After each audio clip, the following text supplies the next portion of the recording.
this is what we call the Muslim dilemma, because a lot of Muslims are being taught that Allah's words are corruptible, i.e. the Injil and the Torah. They may say the Quran, oh, we preserve it.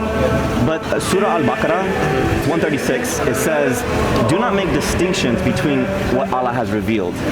Because if you say it's corrupted, then you have made a distinction between Allah's words. And another thing is, another red flag would be to say, well, Allah's words are corruptible. You would say, it's not. It's not. Yeah. Because if this is Allah's word, then it should be consistent. It should not change anything. Yeah. But here's the problem. When I go into the Injil, when the disciples were writing down what Jesus was saying, he's saying that I am the way, the truth, and the life, Son of God. Those who believe in me shall never perish, but have everlasting life. But those who do not believe are condemned already. It says, if anybody changes my words, you'll be accursed if you change anything of what I'm preaching to you today.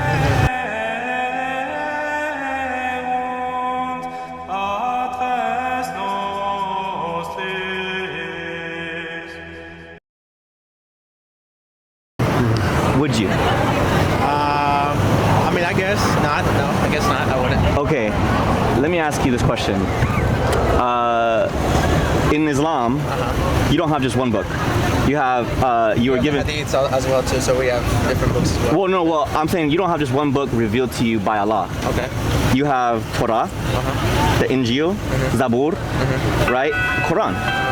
Now, the Quran says that that in Surah Al-Ma'idah 47, it says, let the people of the gospel you Muslim, my judge friend? by what Allah has revealed therein. Stay away from Islam. And those who have not, do not judge by what Allah has revealed therein, they are of the disobedient. So, my question is, do you believe that the Injil is corrupted? I can't really speak on something I don't really know too much about, to be honest with you, man. Have you looked into your faith, right? I have, yeah, but not to in a really deep extent. I still have a lot that I definitely. You probably went to the hadiths. A little bit, yeah. Well, I've read parts of the book, not all of it. So it's hard for me to have some type of in-depth thought about it or give some type of response to it, because I haven't really read a lot of the books fully. Gotcha. In depth, so. Have you read the entire Quran yet? I haven't. Okay, I have not. then that's fine. I'm giving you one more. Surah Al-Baqarah, it's I think it's 136. It says, do not make distinctions between what Allah has revealed. So for someone, and I appreciate you saying I cannot say for sure that the Injil is corrupted because I haven't looked into it. Yeah. My encouragement to you is to look into the Injil. Absolutely, yeah. Because if you say it's corrupted, then you have made a distinction between Allah's words. And another thing is, another red flag would be to say, well, Allah's words are corruptible. You would say, it's not. It's not. Yeah. So this is what we call the Muslim dilemma, because a lot of Muslims are being taught that the Allah's words are corruptible, i.e. the Injil and the Torah. They may say the Quran, oh, we preserve it, but it's not man that preserves Allah's word. It's Allah Himself. So when you're getting taught that, oh, the Torah is corrupted, the Injil is corrupted, we're saying that Allah's words are corruptible, and that doesn't fly. For you, it shouldn't fly for you, especially in your faith, especially what you believe. If you believe in Allah, if you believe in God, then your God is perfect, and anything that He reveals, it is preserved. He's in charge of His word. He keeps His word. You see, you following me so far? No, I'm following, yeah. So, a lot of information, definitely. And so if before you even get to the hadiths, because the hadiths are the word of man, right? Those are the words of the man. Stick into the Allah's words itself, what Allah has revealed. My encouragement to you, brother, what's your name? Milad. Yeah. Joshua. Nice to meet you, Thomas. Nice to meet you, Thomas. Is to search the scriptures for yourself. Absolutely, yeah. I definitely still have to do a lot of reading and obviously educate myself on a lot of different aspects of myself. It is one of my favorite scriptures, Surah Al-Ma'idah, because it tells me to go into the gospel and judge by what is revealed therein. So when I go into the gospel, it tells me that Jesus, son of Mary, right, came, He died for the sins of mankind, that he rose on the third day, and now he sits at the right hand of the Father, and he's coming back, and he's coming to judge. So and that's why when I started following it, okay, I have freedom in Jesus Christ. He says that he is the way, the truth, and the life. Nobody comes to the Father except through me. But here's the problem. When I go into the Injil and I read the Injil or the Torah, the Zabur, right, the Psalms of David, none of this points to anything about Muhammad. It doesn't talk about the Quran coming. It says, if anybody changes my words, then don't believe it. Like, that's what it says in the Injil. It actually says, let him be accursed. Yeah, you'll be accursed if you change anything of what I'm preaching to you today.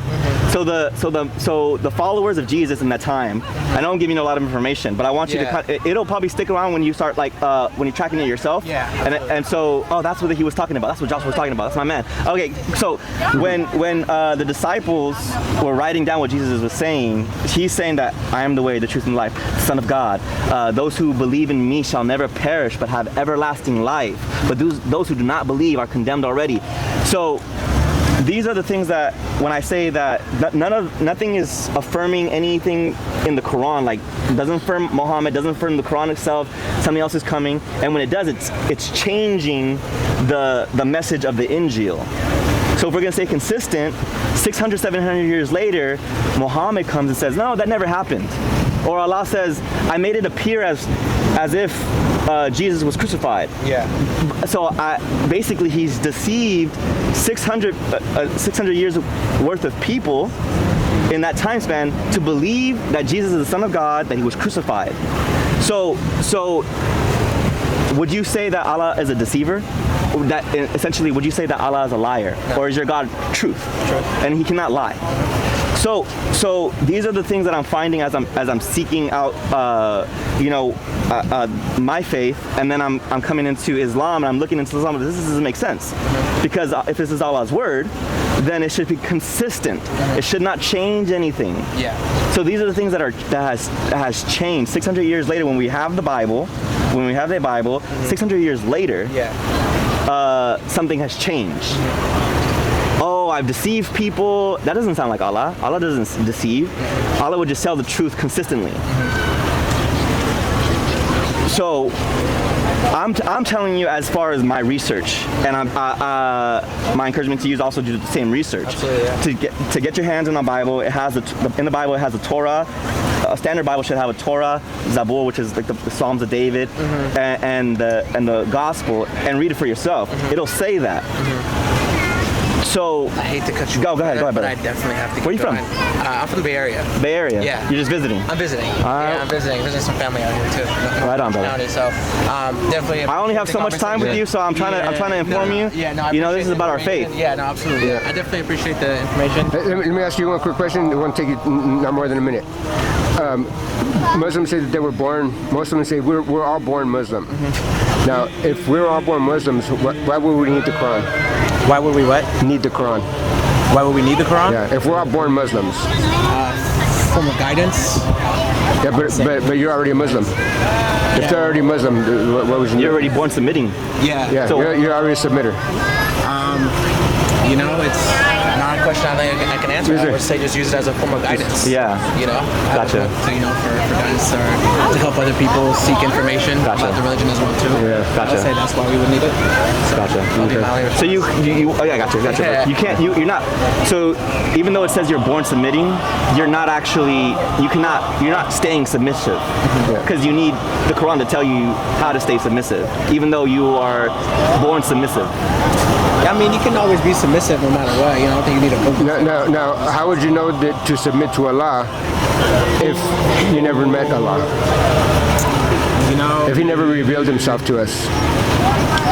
I think I have to get back to you on that. Yeah. All right, brother. Yeah, brother. There's things to think about, because I'll tell you that the Lord Jesus Christ, He came down from heaven and revealed Himself to us so that we may have a personal relationship with Him, because He wants you to be considered His son. Absolutely. Remember? Right now, brother. Right now, you don't have salvation. You need it. Okay. Okay, my friend. God bless.